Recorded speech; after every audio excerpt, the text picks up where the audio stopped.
Resumão da semana! Vamos falar sobre Marçal e Boulos em uma live e Nunes acaba fugindo. Ciro vai ter expulso do PDT. Trump e o McDonald's. Que campanha louca é essa? Lula sofre acidente e Maduro no BRICS e muito mais. Vamos politizar!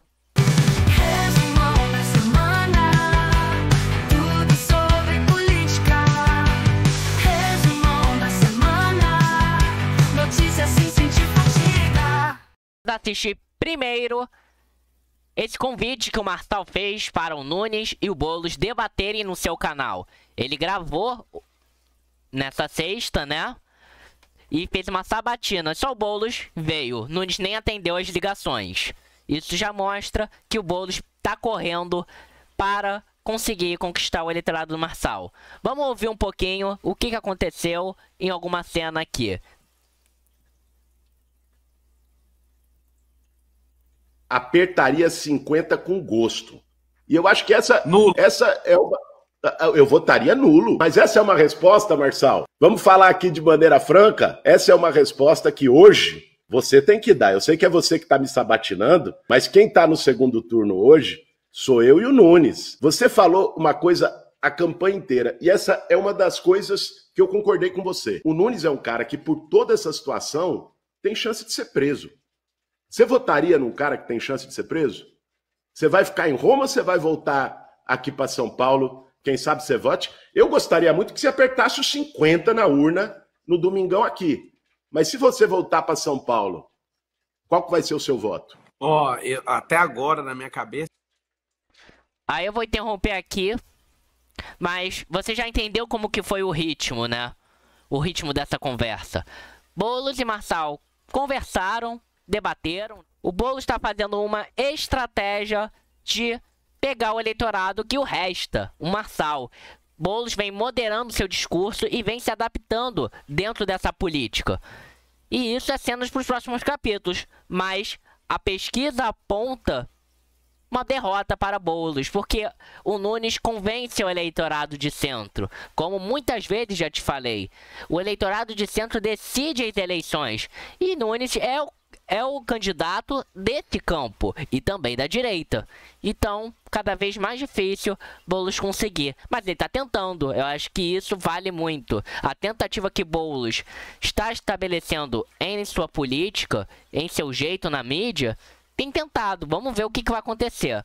Se Boulos vai terminar grande, se Boulos vai terminar pequeno. Vamos ver muito mais. Primeiro para essa notícia, né? Ciro expulso do PDT. O que aconteceu? E o que acontece? Sempre esse é o meu lema, né? O que aconteceu?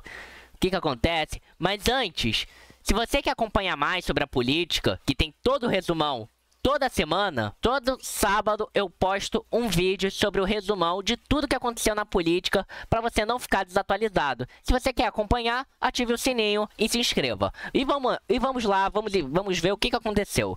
O Ciro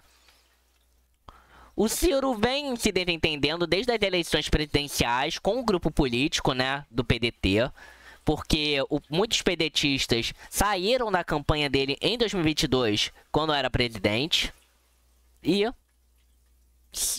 foram apoiar o Lula. Até ele brigou com sua própria família. A família do Ciro concordava, os Ferreira Gomes concordavam em apoiar o Lula em primeiro turno, para que pudessem combater o fascismo, que pudessem combater o bolsonarismo, chame o que você quiser. E o Ciro agora tá apoiando, né? Ele não tá apoiando declaradamente, mas está criticando muito o PT lá no Ceará, junto com seu grupo político, Roberto Cláudio, apoiando o candidato do PL. Isso marca uma posição dentro desse tabuleiro político. E o PDT tem um histórico de fazer alianças com a esquerda no segundo turno. E o Ciro não está respeitando essa tal medida. E atualizando o que eu tenho para dar, é que isso está gerando um conflito entre as facções, as partes políticas do partido. E isso vem reverberando. A expulsão de Ciro vem sendo declarada em alguns setores menos ciristas dentro do PDT. E isso seria até perigoso para a própria legenda, no meu ver. Se eles expulsam Ciro, eles tiram uma cabeça muito importante que tem naquele partido. É a única parte mais ideológica que eu vejo no PDT atualmente. E o PDT vai perder muito com isso. O Ciro já tá lascado. O Ciro já tá se ferrando. E algumas conversas rolam entre o Ciro sair do partido, ir para um PSDB, um PSD, ou até mesmo União Brasil. Mas o que eu vejo é que Ciro não se bolsonarizou. O Ciro, ele fez ataques mais diretos ao Lula, mas sempre apresentou as suas críticas duras a Bolsonaro. As eleições de 2022 apontaram isso.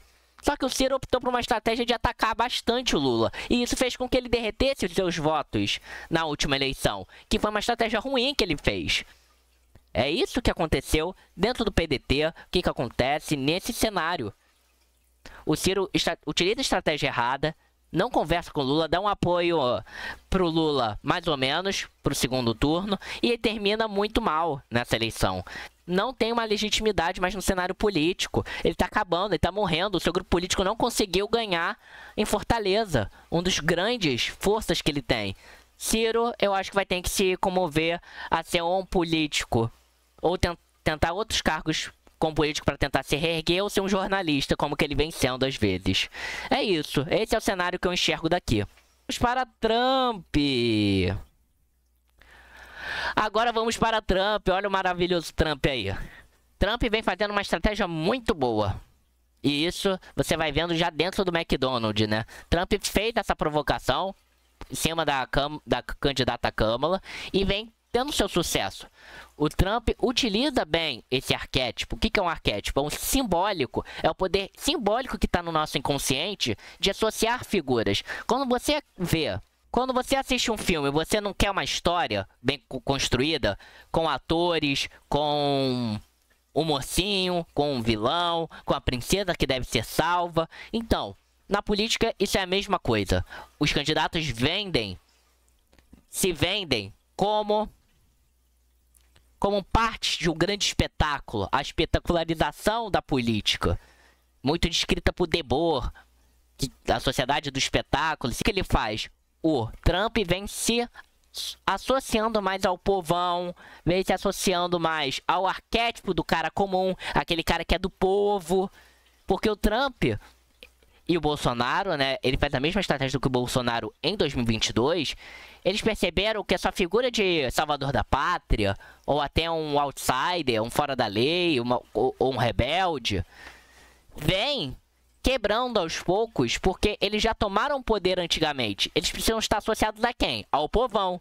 Bolsonaro vai comendo, tipo, em 2022, vai comendo na frente do público, aquela cena que ele apareceu todo sujo de farofa. Isso daí, e esse agora, né, do Trump, de estar no McDonald's, são maneiras, podem ser de persuadir, né, ou de convencer mesmo, que eles estão muito mais próximos do povo do que parece. Mas isso se chama espetacularização e arquétipos. É o simbólico que está no nosso inconsciente. A gente vai acabar associando, pô, esse cara realmente é do povo. Ah, esse cara é um trabalhador, que sabe a situação da população. Isso é muito interessante de analisar dentro da política. É uma estratégia que os políticos utilizam. E isso fez com que o Trump se levantasse nas pesquisas. Por quê? Quando um candidato aparece numa cena tão diferente assim, as pesquisas tendem a fazer o político ir para cima, ou ser bem falado na opinião pública, né, na mídia. E olha aqui a notícia. Nos 15 dias das eleições, Donald Trump sobe nas pesquisas. E isso, agora eu vou contar um segredo de bastidor que você não sabe. Qual é o segredo? É que Trump está com as tendências. Está com as tendências de levantamento. As pesquisas vêm apontando isso.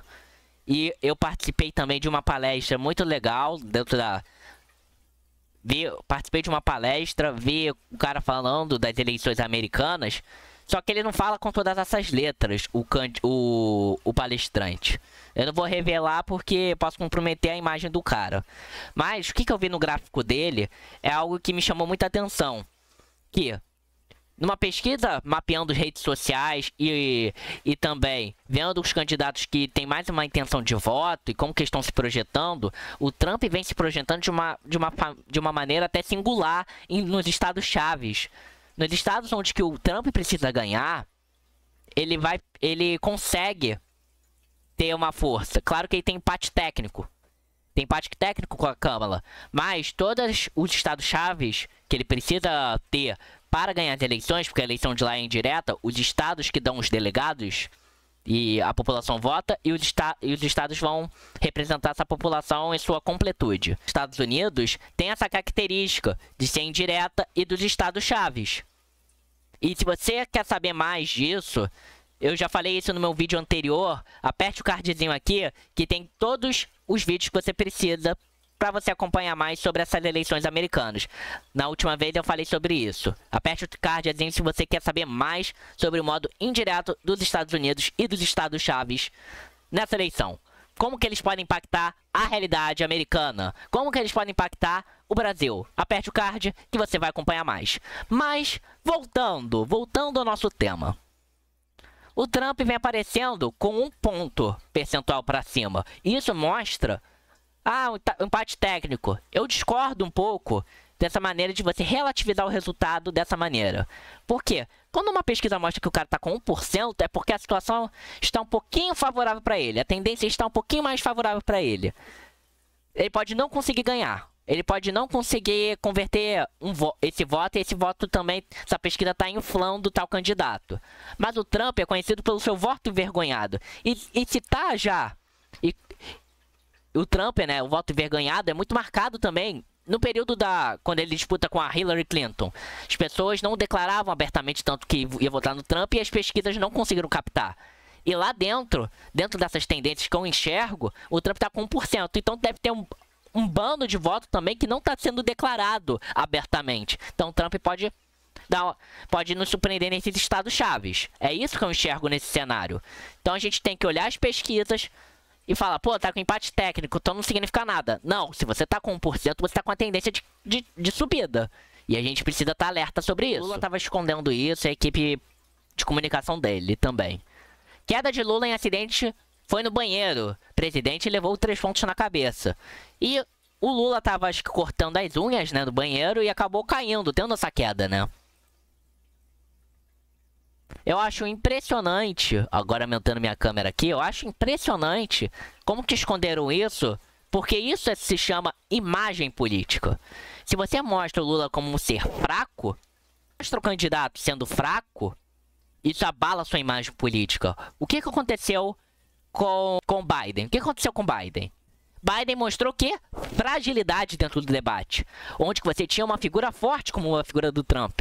E isso fez ele abalar e cair muito nas pesquisas. E o governo também estava fraco. O governo estava enfraquecido, fazendo o Biden cair e o Trump levantar. E tendo essa ameaça aí do Trump retornar. O Lula faz a mesma coisa. Ele sabe que ele é um candidato mais velho e que vai estar com a mesma idade quase do Biden nas próximas eleições.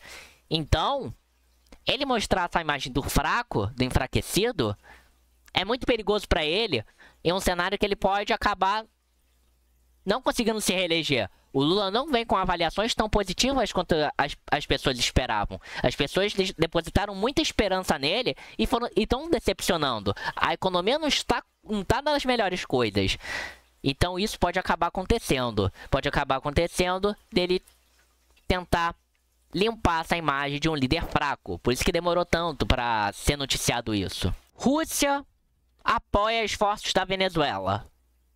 O meu canal não é muito especializado nesse debate internacional, mas é bom a gente falar para te atualizar, porque esse canal quer te atualizar de tudo sobre a política. Você não pode ficar desinformado. Aqui você vai aprender de tudo.